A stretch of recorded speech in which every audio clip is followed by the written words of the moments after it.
11월 4일 수요일 매일 성경입니다. 매일 성경 본문은 역대하 4장 1절에서부터 22절에 있는 말씀입니다. 본문 말씀을 읽겠습니다. 솔로몬이 또 놋으로 제단을 만들었으니 길이가 20규빗이요 너비가 20규빗이요 높이가 10규빗이며 또 놋을 부어 바다를 만들었으니 지름이 10규빗이요 그 모양이 둥글며 그 높이는 5규빗이요 주위는 30규빗 길이의 줄을 두를만하며 그 가장자리 아래에는 돌아가며 소 형상이 있는데 각 규빗에 소가 10마리씩 있어서 바다 주위에 둘렀으니 그 소는 바다를 부어 만들 때에 두 줄로 부어 만들었으며 그 바다를 놋에 항소 12마리가 받쳤으니 3마리는 북쪽을 향하였고 3마리는 서쪽을 향하였고 3마리는 남쪽을 향하였고 3마리는 동쪽을 향하였으며 바다를 그 위에 놓았고 소의 엉덩이는 다 안으로 향하였으며 바다의 두께는 한 손 너비만 하고 그 둘레는 잔 둘레와 같이 백합화의 모양으로 만들었으니 그 바다에는 3,000밧을 담겠으며 또 물두멍 10개를 만들어 5개는 오른쪽에 두고 5개는 왼쪽에 두어 씻게 하되 번제에 속한 물건을 거기서 씻게 하였으며 그 바다는 제사장들이 씻기 위한 것이더라. 또 규례대로 금으로 등잔대 10개를 만들어 내전 안에 두었으니 왼쪽에 5개요 오른쪽에 5개이며 또 상 10개를 만들어 내전 안에 두었으니 왼쪽에 5개요 오른쪽에 5개이며 또 금으로 대접 100개를 만들었고 또 제사장의 뜰과 큰 뜰과 뜰문을 만들고 그 문짝에 놋을 입혔고 그 바다는 성전 오른쪽 동남방에 두었더라. 후람이 또 솥과 부삽과 대접을 만들었더라. 이와 같이 후람이 솔로몬 왕을 위하여 하나님의 성전에서 할 일을 마쳤으니 곧 기둥둘과 그 기둥 꼭대기에 공 같은 머리둘과 또 기둥 꼭대기에 공 같은 기둥머리를 가리는 그물둘과 또 그 그물들을 위하여 만든 각 그물의 두 줄씩으로 기둥 위에 공 같은 두 머리를 가리는 석류 400개와 또 받침과 받침 위에 물두멍과 한 바다와 그 바다 아래에 소 12마리와 솥과 부삽과 고기 갈고리와 여호와의 전에 모든 그릇들이라. 후람의 아버지가 솔로몬 왕을 위하여 빛나는 놋으로 만들 때에 왕이 요단 평지에서 숫꽃과 스레다 사이의 진흙에 그것들을 부어내었더라. 이와 같이 솔로몬이 이 모든 기구를 매우 많이 만들었으므로 그 놋 무게를 능히 측량할 수 없었더라.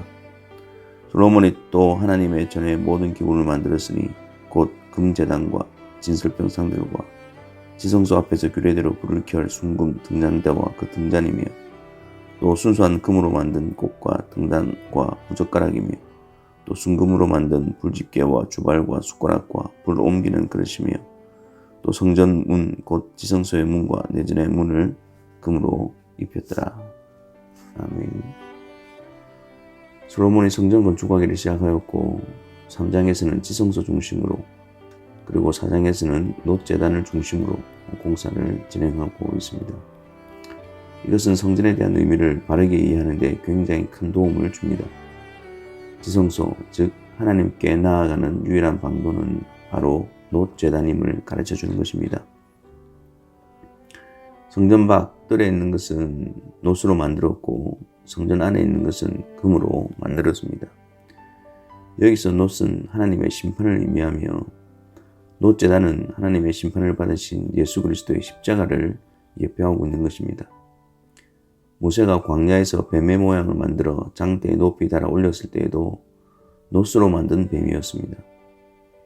주님께서는 인자도 높이 들려야 하리라 라고 하시면서 장대에 높이 달린 놋뱀이 곧 죄인들의 죄를 대신 담당하시고 하나님의 공의로운 심판과 형벌을 대신 받으시는 주 예수 그리스도를 비춰주는 것임을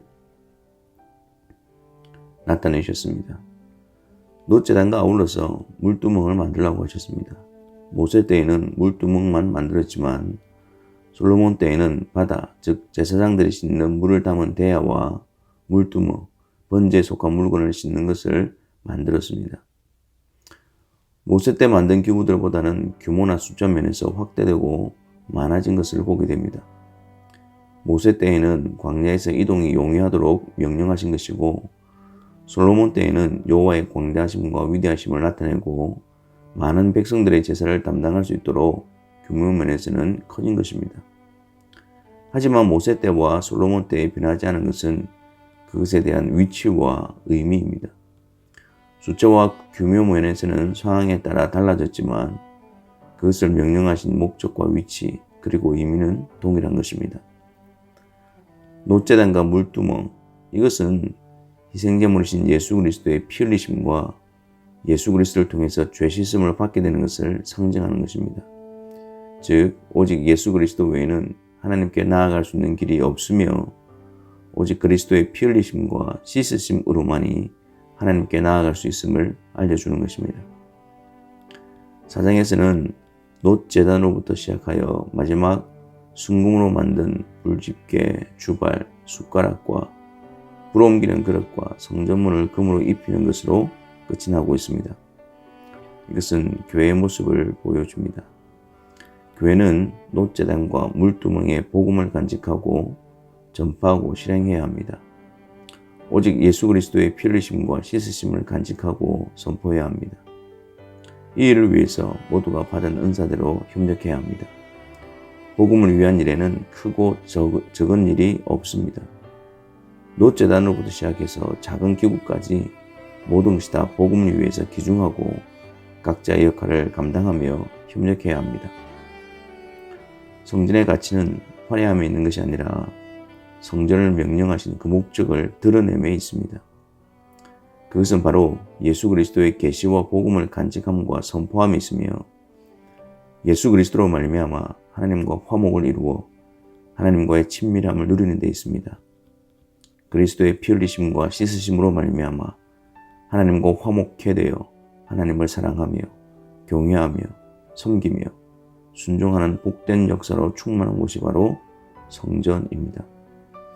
우리는 하나님께서 명령하신 대로 성전을 세우고 성전의 기능을 감당해야 합니다. 성전은 복음을 간직하고 복음을 드러내고 있습니다. 주 예수 그리스도의 신성과 인성, 그분의 직무, 그분의 행하시는 일, 그분의 영광이 매일 계속해서 드러나고 행해져야 할 것입니다. 우리는 교회로 연합된 자들로서 주 예수 그리스도의 인격과 행하신 일을 즐거이 선포하며 드러내는 일에 열심을 다해야 합니다.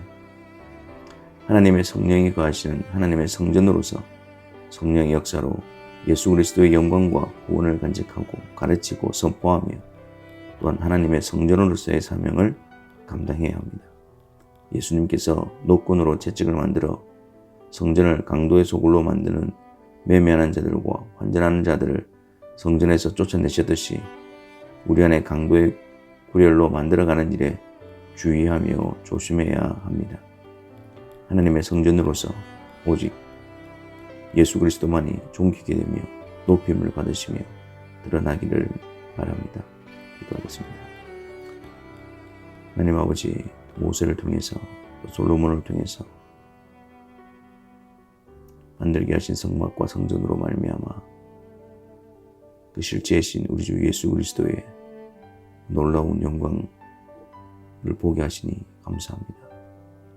예수 그리스도의 희생제물로 드려지심과 또 우리의 죄를 씻어 주심으로 말미암아 우리가 하나님의 자녀된 것을 잊지 않게 해 주시고 그리스도와 연합되어진 하나님의 성전으로서 이 놀라운 소식을 귀히 여기며 사모하며 드러내며 전파하는 이 일에 모든 성도들이 협력하며 한 마음을 이루어 주의 나라를 위하여 드려지는 자들이 되게 하여 주옵소서. 예수 그리스도의 이름으로 기도하옵나이다.